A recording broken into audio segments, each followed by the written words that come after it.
I was brought up a hardcore Christian. I went to church every week and I prayed to God every night. I lived my life under the guiding principles I was taught. My biggest pet peeve was no cursing as far as my verbiage went. I remember being amazed at how God could create our universe and the total power he wielded, and what a great guy he must have been. Then I turned 12. While I wholeheartedly admit that true belief is not something exclusive to the young, growing up had a lot to do with my current beliefs. When you are young, you don't question much. You believe that a jolly man hundreds of years old brings you gifts on a magical sleigh pulled by flying deer, a bunny hides plastic eggs with candy in them, and some fairy will pay good money for some newly dropped calcium deposits. You also may believe that superhero is a viable career choice. This neither confirms nor denies the existence of God. However, what I take from this scenario is the overwhelming number of people that are taught a religion and remain in their religion until their death. Included among these ranks are people that don't even take their religion seriously. They aren't very righteous about it. Also included are the diehards, those that were taught a religion from birth and wholeheartedly believe it to be the truth, the whole truth, and nothing but the truth. So help them God. Others may later convert from the non-religion and become full believers. The point being is that growing up allowed me to ask a lot of questions about religion. More specifically about Christianity, I wondered about hell and what would cause someone to go there. Why would they go there? I would have to classify myself as being only slightly open-minded when it came to changing my views. It took much effort, thought, and time to change from a somewhat true believer to a skeptic with morals. At one time, Oprah Winfrey led a prayer, for reasons I can't remember, on her show. She asked everyone to join in and pray to whatever God they prayed to, and I pointed a finger at the TV and I righteously proclaimed, "You should all be on your knees praying to the Lord." I've come a long way. There are many open-minded people out there. People have converted from one major form of religion to the other throughout the ages, from Judaism to Christianity, Christianity to Islam, Islam to Christianity, Christianity to Buddhism. People have changed their core beliefs. Even though some of these people have to be wrong, since most religions can't coexist, meaning that if any religion is right, it would only be one. These people are to be commended. They, for the most part, were more open-minded than I was. They were able to admit they can be wrong and were in control of their pride enough to admit it, some admitting it in a place where the penalty for such an action was death. The group I wish to concentrate on is the hardcore believers. Many of those with whom I have spoken have said that there is nothing that could ever convince them to change their beliefs. I have asked many, what evidence would you have to see before you would reconsider your beliefs? Is there anything that you could see or hear, any bit of evidence that would weaken your resolve? People have responded no to this question.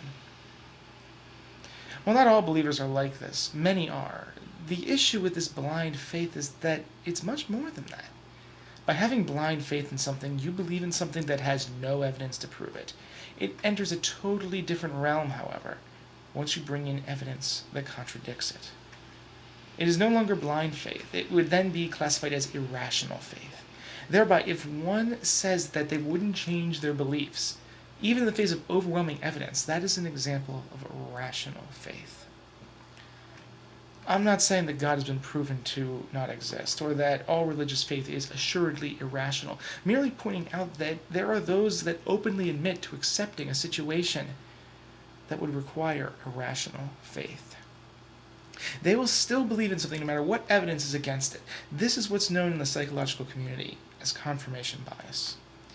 Confirmation bias refers to the way the brain interprets information in a manner that it's safer for the ego. Oftentimes people, especially in reference to religion, will only see, understand, and cite information that agrees with their stance. Through confirmation bias, a person can pick out one sentence that agrees with their stance in a paragraph meant to prove it wrong. So take a population brought up with a strong Christian background. All of their lives they've been told the Bible is the truth. Not to mention the question of the Bible could lead to an eternity of suffering in hell. The brain interprets this reality and automatically, subconsciously filters out information that disagrees with the status quo. The polarity of political parties and the low percentage of people who cross over is evidence of this. My point in all of this is to say that once we believe something, it's really hard to dissuade ourselves. It's basic human nature. This was the first idea that came to me that caused me to question God and his existence. Birth has a strong, though not perfect, influence over your belief, since you're more likely to stay in the religion that you're born into. How is that fair? I'm of course referring to the fact that many religions believe that not believing in that particular religion carries with it the penalty of hell and damnation.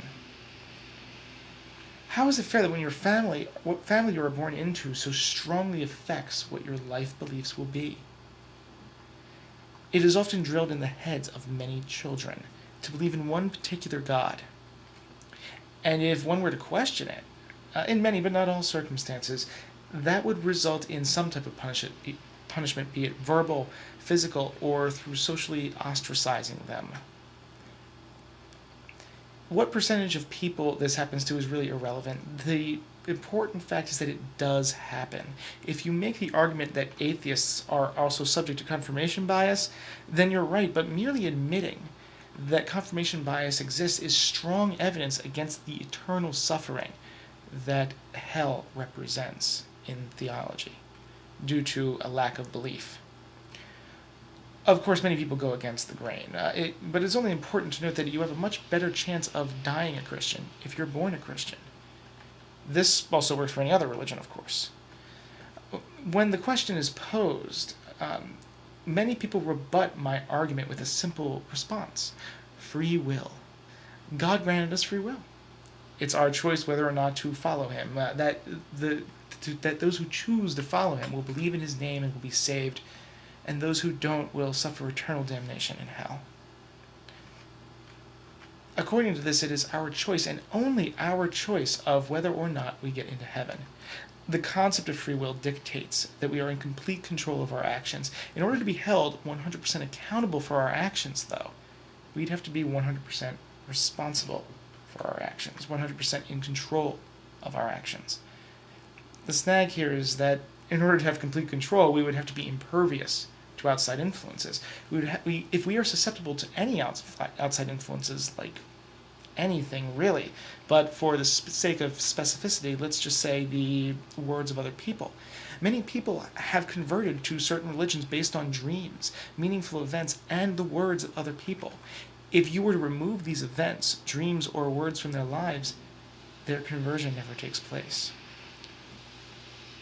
There are also those that are converted to atheism and agnosticism due to arguments made by other people. Without those arguments, the people would still be believers.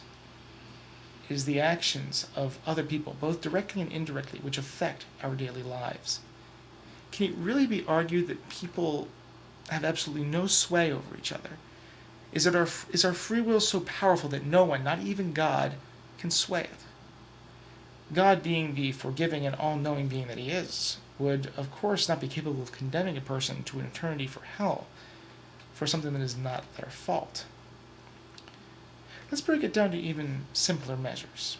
Psychology shows us that certain types of behavior are known to be genetic.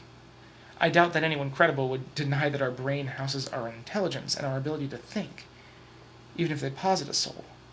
It's our ability to think that affects our judgments. The reason people behave differently on drugs and alcohol is that the brain chemistry changes when people take these substances. The very fact that it is our brain, which the organization of its features and capabilities are based heavily on genetics, another thing which we cannot choose for ourselves, can be influenced by substances that we either choose or do not choose to ingest. Also, there have been numerous instances of people with brain damage, or those of whom who have had part of their brain removed. In many, if not all of those cases, their basic personality is changed. If it is our soul that determines our actions, how is it that our personality changes when the brain changes? It has been shown that decisions are in fact made in the brain, which again, the type of brain is chosen by genetics, which is also influenced by outside interactions, or as they say in the psychological community, stimuli. A common argument to parts of what I've said is that God comes to you in some form, or will send someone to bring you over to Jesus. This is what brings me to discussion on what I believe to be the first part of what I call the free will paradox.